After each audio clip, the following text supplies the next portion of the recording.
Hi, this is Joyan Montilla and welcome to #Alagang Jack All Access. Welcome back uli at sa pagpapatuloy ng Season 2 featuring boss number 8872 with Ronil Bangkuro and Ronelo Almorfe. Biyaheng Lucena, Cubao, Camyas. Featuring Sabbath School Lesson Tagalog Version. First and second trimester for the year 2025. Ang habag ni Jesus sa bagong tipan, ang parehong uri ng larawang gaya ng sa luma ng ginagamit upang ilarawan ang habag ng Diyos. Itinukoy ni Pablo ang Ama bilang Ama ng awa at Diyos ng buong kaaliwan. Dagdag pa, ipaliwanag ni Pablo sa Ephesians chapter 2 verse 4 na ang Diyos ay mayaman sa awa at tinutubos ang mga ito dahil sa kanyang dakilang pag-ibig na kanyang iniibig sa atin.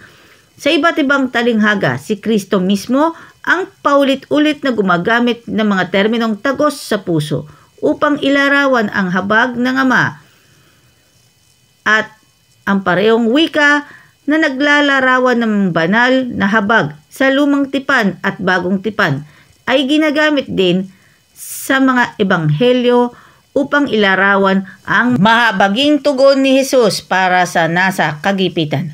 Paulit-ulit sa mga ebanghelyo, si Kristo ay sinasabing nahabag sa mga taong may nasa kagipitan o nangangailangan.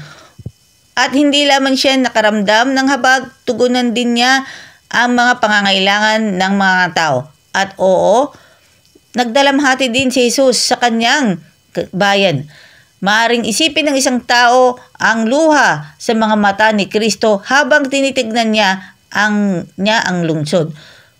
Makailang ulit kung ninanais na tipunin ang inyong mga anak na gaya sa pagtitipon ng inahaying manok sa kanyang sisiw sa ilalim ng kanyang mga pakpak at sa ayaw ninyo. Dito makikita natin ang panghahoy ni Kristo ay malapit sa tumutugma sa ilalarawan ng Diyos ng buong lumang tipan at sa katunayan napansin ang maraming scholar sa Bible na ang image ng isang ibon ay nangangalaga sa kanyang mga sisiw sa pagsasalarawang ginagamit lamang para sa pagka-Diyos sa sinaunang malapit sa silangan. Dito nakikita ng marami ang isang alusyon sa image sa Deuteronomy chapter 32 verse 11. Ang Diyos bilang isang ibon na umaaligid, pinoprotektahan at inaalagan ang mga anak nito.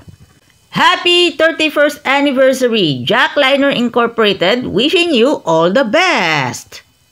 At maging sa mga kaibigan na natin sa San Rafael Adventist Church at sa mga anak ng mga empleyado ng Jack Liner, sa lahat po ng mga employees ng Jack Liner, please support Jack Liner and SELC Adventist School San Rafael.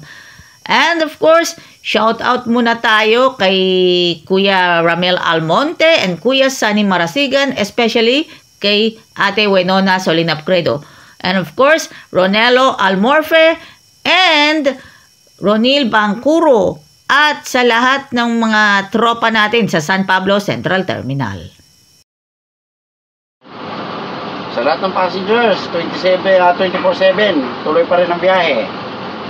Sa lahat ng aplikante, conductor, driver, tuloy-tuloy pa rin yan. Ingat guys sa biyahe, mga drivers. Thanks.